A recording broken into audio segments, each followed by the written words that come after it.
कुछ पत्र जानकारी देने के लिए लिखे जाते हैं। यह पत्र मजबूत करने के लिए लिखा गया है। स्वागत है मित्रों, यह पौलुस का फिलिप्पियों के नाम पत्र है। कैद में लिखा गया, फिर भी आनंद से भरा हुआ, अनिश्चितताओं से घिरा हुआ, फिर भी शांति में स्थिर। जो आप सुनने जा रहे हैं वह केवल छोटे छोटे भक्तिपूर्ण विचारों की श्रृंखला नहीं है। यह एक निरंतर यात्रा है, एक ऐसी प्रार्थना से जो बेड़ियों में शुरू होती है, एक ऐसे जीवन तक जो पूरी तरह मसीह पर केंद्रित है, एक ऐसी सोच तक जो नम्रता से आकार लेती है, और एक ऐसे विश्वास तक जो हर परिस्थिति में दृढ़ रहना सीखता है। जब आप सुने तो इस प्रवाह को पहचानने की कोशिश करें। कैसे पौलुस कृतज्ञता से साहस की ओर बढ़ता है, कष्टों से उद्देश्य की ओर और प्रयास से संतोष की ओर। यह केवल सिद्धांत नहीं है, यह एक जिया हुआ विश्वास है। और हो सकता है इस यात्रा में कहीं आप अपनी ही संघर्षों को पहचानें, अपने प्रश्नों को, और उस चाह को कि आप भी दृढ़ खड़े रहें और शांति में जीवन बिताएं। तो एक क्षण ठहरिए, धीमे हो जाइए और इस पत्र को फिर से आपसे बात करने दीजिए। अगर आप जेल में बैठे होते तो आप किस तरह के शब्द लिखते?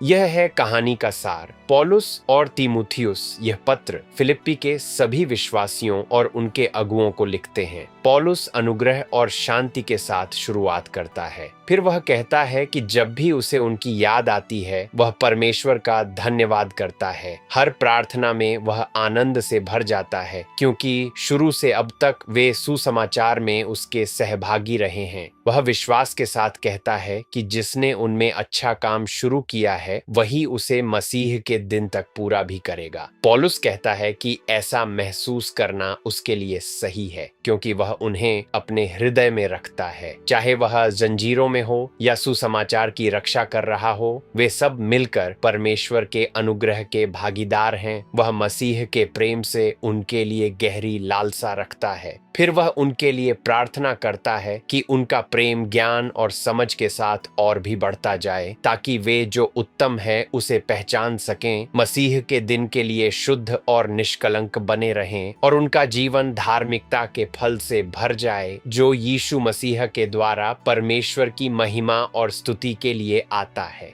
हम इस कहानी से क्या सीख सकते हैं?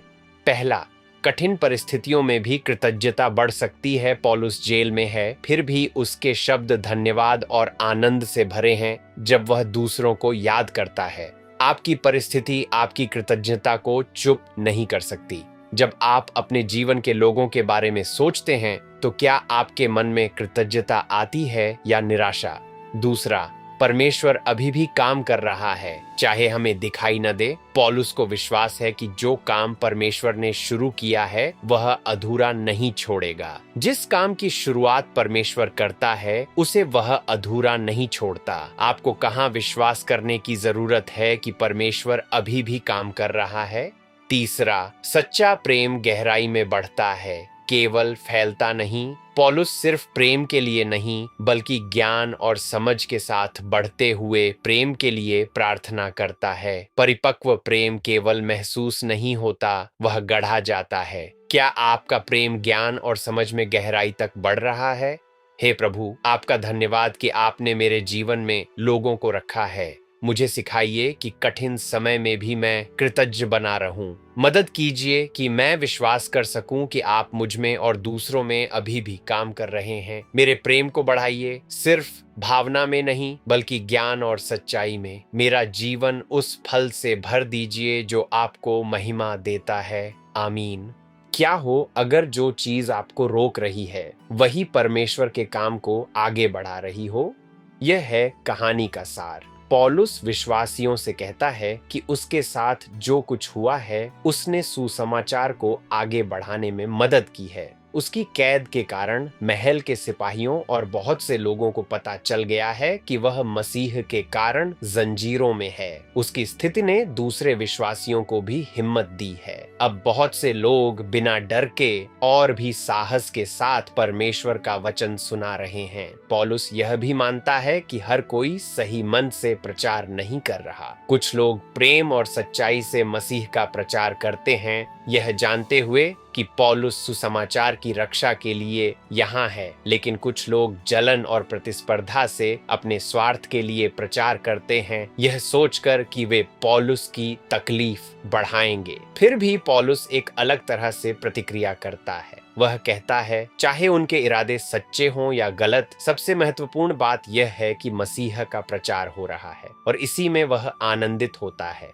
हम इस कहानी से क्या सीख सकते हैं? पहला, परमेश्वर हमारी कठिनाइयों को अपने काम के लिए इस्तेमाल कर सकता है। पौलुस की कैद एक रुकावट जैसी लगती है, लेकिन वही सुसमाचार का मंच बन जाती है। जो आपको रुकावट लगता है, वही परमेश्वर की योजना हो सकती है। आपके जीवन में कहां परमेश्वर किसी कठिन परिस्थिति के द्वारा काम कर रहा हो सकता है? दूसरा, आपका विश्वास दूसरों को मजबूत कर सकता है। पौलुस की हिम्मत ने दूसरों को निडर होकर बोलने का साहस दिया। आपका व्यवहार दूसरों में साहस जगा सकता है। कौन आपके जीवन को देखकर प्रभावित हो रहा है? तीसरा, संदेश संदेशवाहक से बड़ा है। कुछ लोग गलत इरादों से भी प्रचार कर रहे थे, फिर भी पौलुस मसीह के प्रचार पर ध्यान देता है।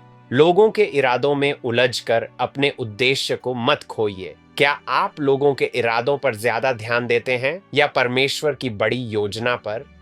हे प्रभु, मुझे हर परिस्थिति में आप पर भरोसा करना सिखाइए। मुझे विश्वास दीजिए कि आप हर हालात में काम कर रहे हैं। मेरे जीवन को ऐसा बनाइए कि वह दूसरों को हिम्मत दे। मेरे मन को अपने उद्देश्य पर टिकाए रखिए ताकि मैं लोगों के इरादों में न उलझूं। मेरे जीवन का उपयोग अपने सुसमाचार को आगे बढ़ाने के लिए कीजिए। आमीन। कल हम देखेंगे कि पौलुस जीवन और मृत्यु के बीच कैसे सोचता है और क्यों वह कहता है, मेरे लिए जीवित रहना मसीह है और मरना लाभ है। पौलुस विश्वास के साथ कहता है कि विश्वासियों की प्रार्थनाओं और यीशु मसीह की आत्मा की सहायता से उसकी स्थिति अंत में भलाई के लिए होगी। वह चाहता है कि वह किसी भी बात में लज्जित न हो, बल्कि पूरा साहस रखे ताकि चाहे जीवन हो या मृत्यु, उसके शरीर के द्वारा मसीह की महिमा हो। फिर वह एक शक्तिशाली बात कहता है, मेरे लिए जीवित रहना मसीह है और मरना लाभ है। वह कहता है कि यदि वह जीवित रहता है तो उसका जीवन फलदायी सेवा से भरा होगा। फिर भी वह दो बातों के बीच खिंचाव महसूस करता है। वह मसीह के साथ रहने के लिए इस संसार से विदा होना चाहता है, जो कहीं बेहतर है, लेकिन वह यह भी जानता है कि विश्वासियों के लिए उसका जीवित रहना अधिक आवश्यक है। इसलिए वह निश्चय करता है कि वह जीवित रहेगा ताकि वे अपने विश्वास में बढ़ें और आनंद से भर जाएं। फिर पौलुस उनका ध्यान उनकी ओर करता है। वह उन्हें समझाता है कि वे सुसमाचार के योग्य जीवन जिएं, चाहे वह उनसे मिलने आए या न आए। वह चाहता है कि वे एक मन होकर दृढ़ खड़े रहें और सुसमाचार के विश्वास के लिए मिलकर प्रयास करें। वह उन्हें यह भी कहता है कि विरोध करने वालों से डरे नहीं। उनका साहस उनके विरोधियों के लिए विनाश का चिन्ह है, लेकिन उनके लिए उद्धार का, और यह परमेश्वर की ओर से है। पौलुस उन्हें याद दिलाता है कि उन्हें केवल मसीह पर विश्वास करने का ही नहीं, बल्कि उसके लिए दुख उठाने का भी अवसर दिया गया है। वे वही संघर्ष झेल रहे हैं जो उन्होंने पौलुस में देखा और अब उसके बारे में सुन रहे हैं। हम इस कहानी से क्या सीख सकते हैं? पहला, मसीह केंद्रित जीवन हर परिस्थिति में स्पष्टता देता है। पौलुस जीवन और मृत्यु दोनों को मसीह के दृष्टिकोण से देखता है। जब मसीह केंद्र में होता है तो बाकी सब अपने स्थान पर आ जाता है। आज आपके निर्णयों को क्या चला रहा है? डर, सुविधा या मसीह? दूसरा, एकता में खड़े रहने से विरोध में भी शक्ति मिलती है। पौलुस विश्वासियों को एक होकर दृढ़ खड़े रहने के लिए कहता है। जहां एकता होती है वहां साहस जन्म लेता है। क्या आप अकेले चल रहे हैं या विश्वास में दूसरों के साथ मिलकर खड़े हैं?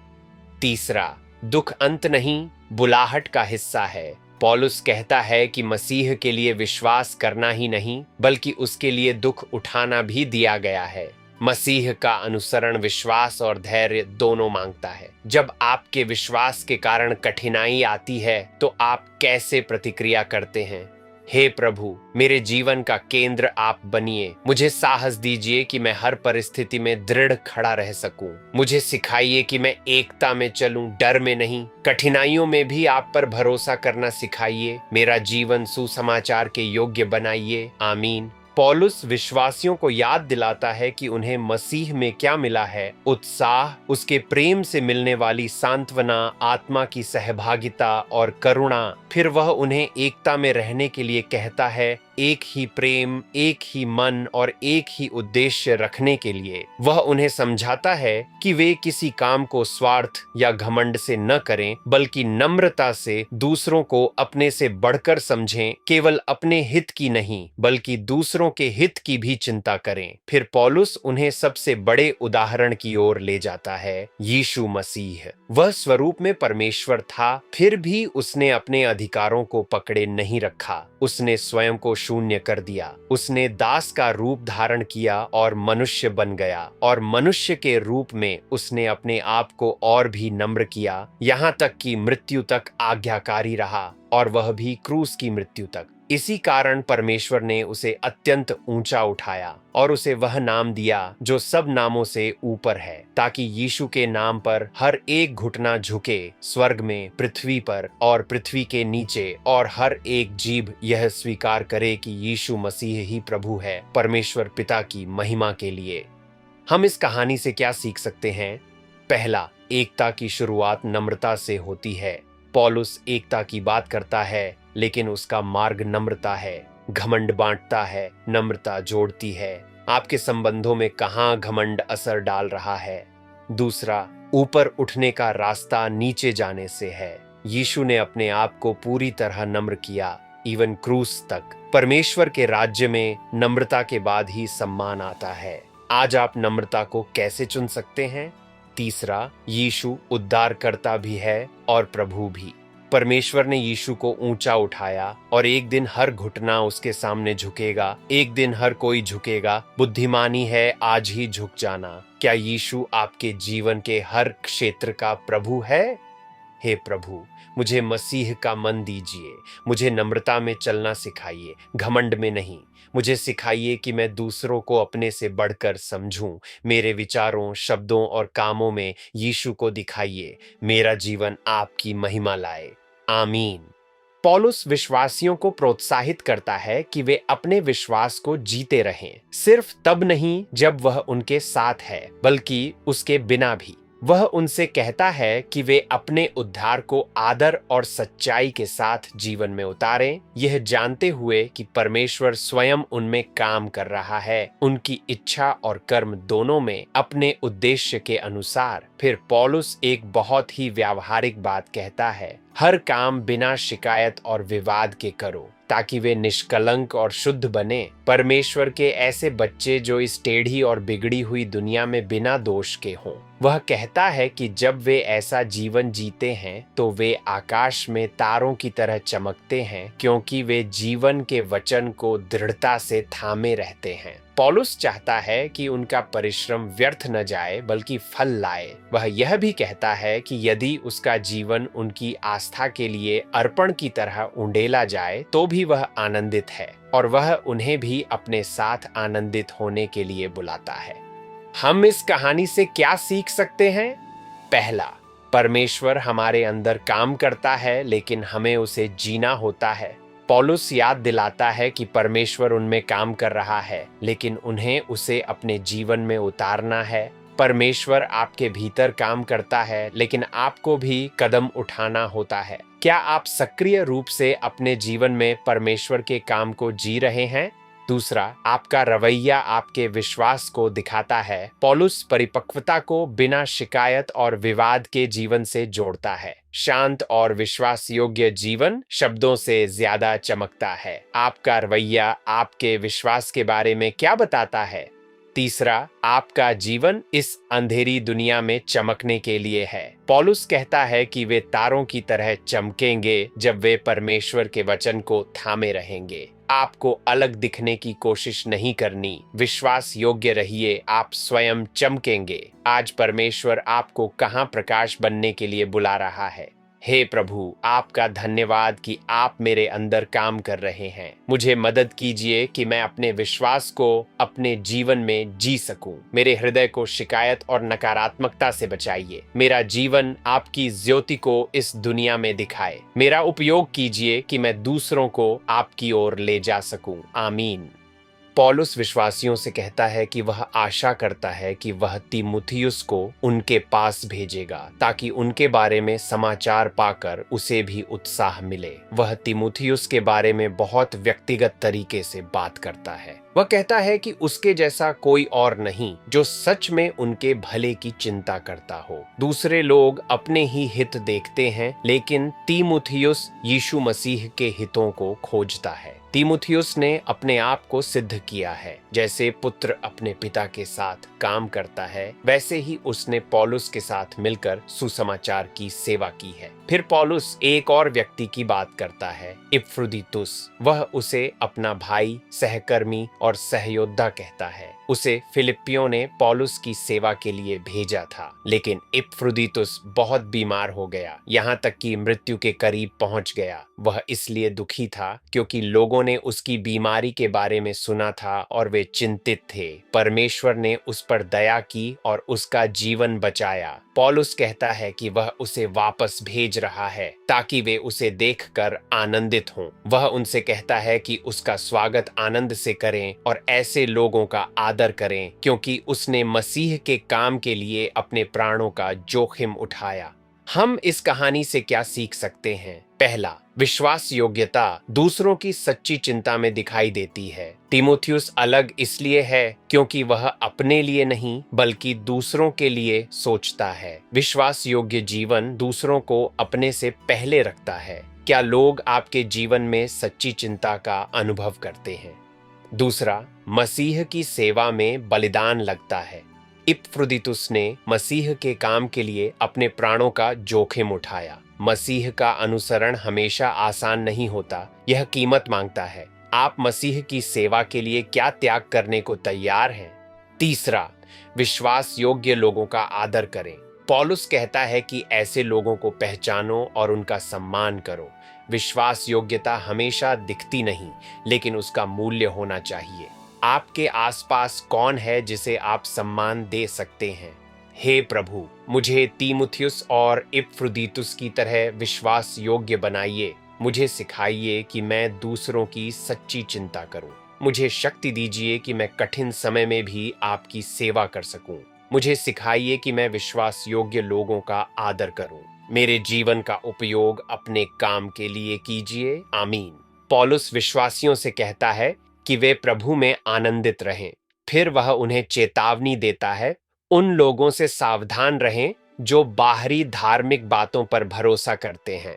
वह याद दिलाता है कि सच्ची आराधना बाहरी चिन्हों में नहीं बल्कि परमेश्वर की आत्मा के द्वारा आराधना करने, मसीह यीशु में आनंदित रहने और शरीर पर भरोसा न करने में है। फिर पौलुस अपने जीवन की बात करता है। यदि किसी के पास अपनी धार्मिक पहचान पर भरोसा करने का कारण था तो वह स्वयं था। 8वें दिन खतना हुआ। इस्राएल की जाति से, बिन्यामीन के गोत्र से, इब्रानियों में इब्रानी, व्यवस्था के अनुसार फरीसी, जोश में कलीसिया का सताने वाला और व्यवस्था की धार्मिकता में निर्दोष। लेकिन फिर एक बड़ा बदलाव आता है। वह कहता है कि जो बातें पहले उसके लिए लाभ थीं, अब वह उन्हें मसीह के कारण हानि समझता है। वह सब कुछ हानि मानता है क्योंकि मसीह यीशु को जानने का मूल्य सबसे बढ़कर है। उसने सब कुछ खो दिया और उन्हें कूड़ा समझा ताकि वह मसीह को पा सके। वह चाहता है कि वह उसमें पाया जाए, अपनी धार्मिकता के साथ नहीं बल्कि उस धार्मिकता के साथ जो मसीह पर विश्वास के द्वारा आती है। पौलुस की सबसे बड़ी इच्छा है मसीह को जानना, उसके पुनरुत्थान की सामर्थ्य को जानना, उसके दुखों में सहभागी होना और उसकी मृत्यु के समान बनना ताकि वह किसी तरह मरे हुओं में से जी उठने को प्राप्त करे।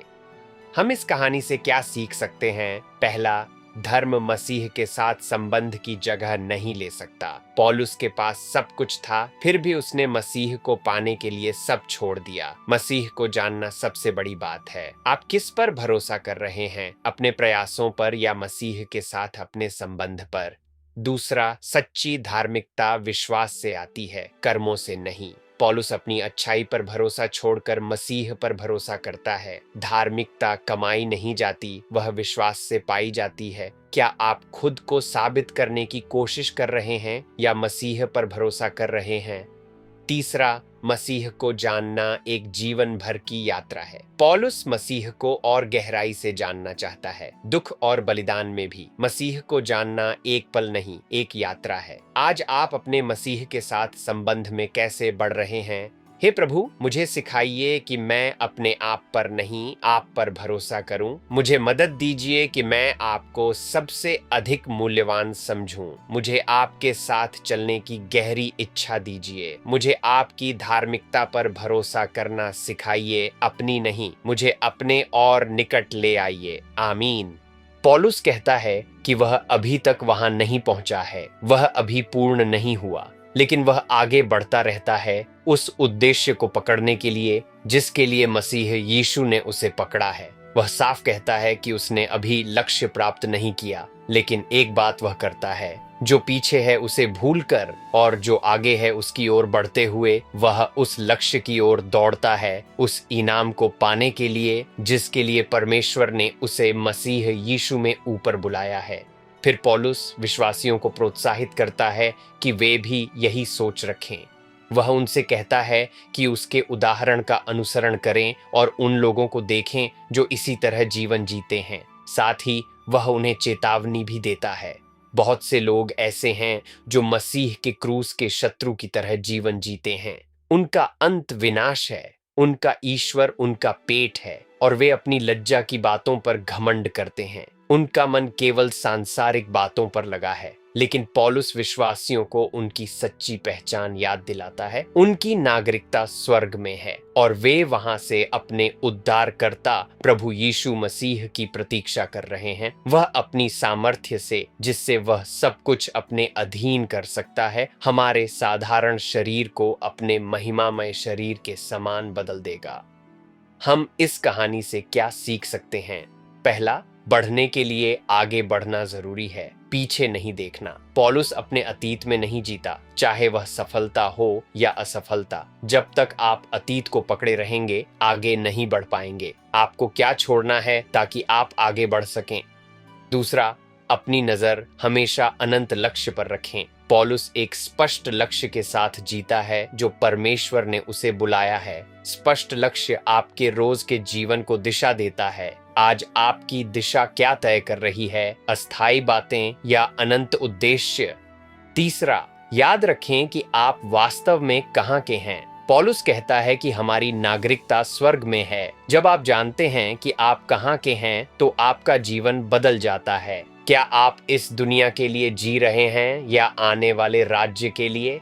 हे प्रभु, मुझे मदद कीजिए कि मैं अपने अतीत को छोड़ सकूं। मुझे शक्ति दीजिए कि मैं आपकी बुलाहट की ओर आगे बढ़ता रहूं। मेरी नजर को अनंत बातों पर टिकाए रखिए। मुझे याद दिलाइए कि मेरा असली घर आपके साथ है। मेरे जीवन को अपने उद्देश्य के अनुसार ढालिए। आमीन। पौलुस एक भावुक निवेदन से शुरू करता है। वह विश्वासियों को अपनी खुशी और मुकुट कहता है और उन्हें प्रभु में दृढ़ रहने के लिए कहता है।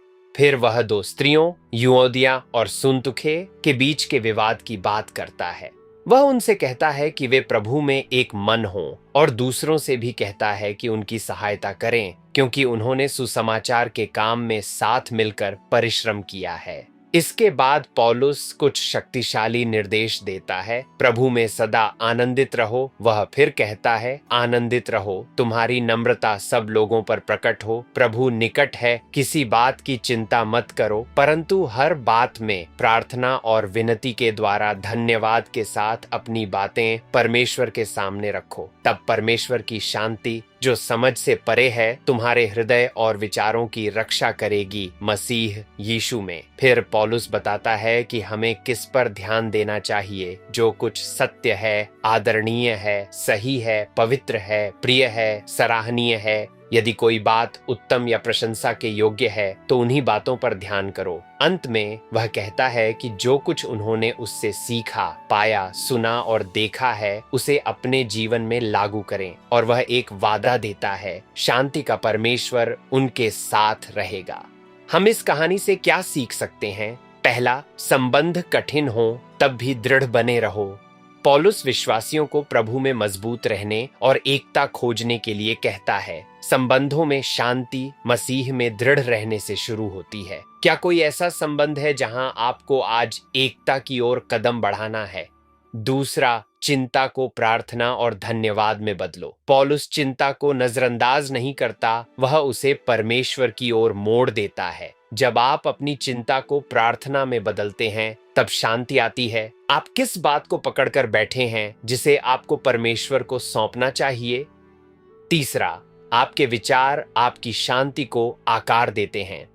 पौलुस कहता है कि अच्छे और सच्चे विचारों पर ध्यान दो। आपका मन जिस पर ठहरता है वही आपका जीवन बनाता है। आप अपने मन को किन बातों में व्यस्त रख रहे हैं?